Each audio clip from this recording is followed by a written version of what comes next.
భారత కథా ప్రస్తావన.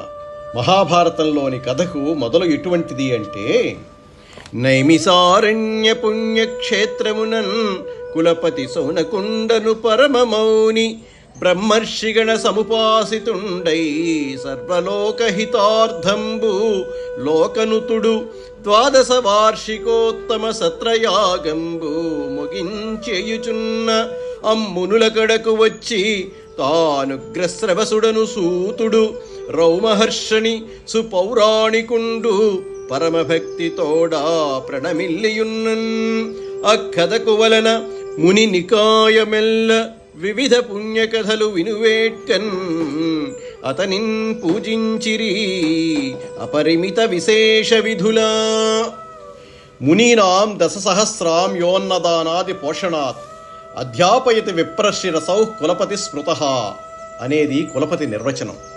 అంటే ఎవరైతే 10,000 మంది శిష్యులకు భోజనం పెడుతూ చదువు చెప్పేవారో వారిని కులపతి అని పిలిచేవారు.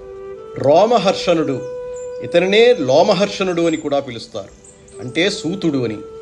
పూర్వం పృథుమహారాజు చేస్తున్న యజ్ఞకుండం నుండి ఉద్భవించి చూస్తున్న మహర్షులకు ఆశ్చర్యంతో రోమాంచం కలిగించిన వాడు కాబట్టి రోమహర్షుడు అని పేరు.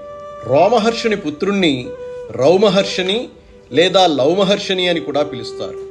సూతుని కొడుకు కాబట్టి సౌతి అని కూడా పిలుస్తారు.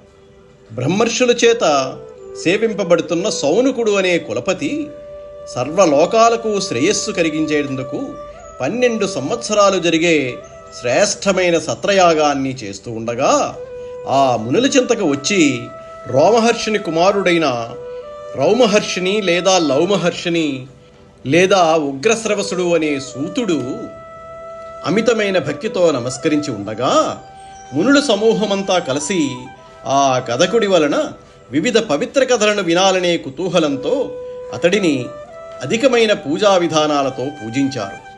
అప్పుడు ఉగ్రశ్రవసుడు, నేను అనేక పురాణాలలోని పుణ్యం కలిగించే కథలను చెప్పడంలో సమర్థుడిని, వ్యాసమహాముని శిష్యుడైన రోమహర్షుడు అనే పరమ పౌరాణికుని కుమారుడిని, నా నుండి మీరు ఏ కథ వినాలని కోరుకుంటున్నారు అని అడగ్గా మునులు ఏ కథ మనోహరమైనదో, ఏది కొత్తదై వింతగా ఉంటుందో, దేనిని వింటే సంపూర్ణమైన జ్ఞానం కలుగుతుందో, ఏది పాపాలను తొలగిస్తుందో అటువంటి కథ వినడం మాకు ఇష్టము అని చెప్పారు.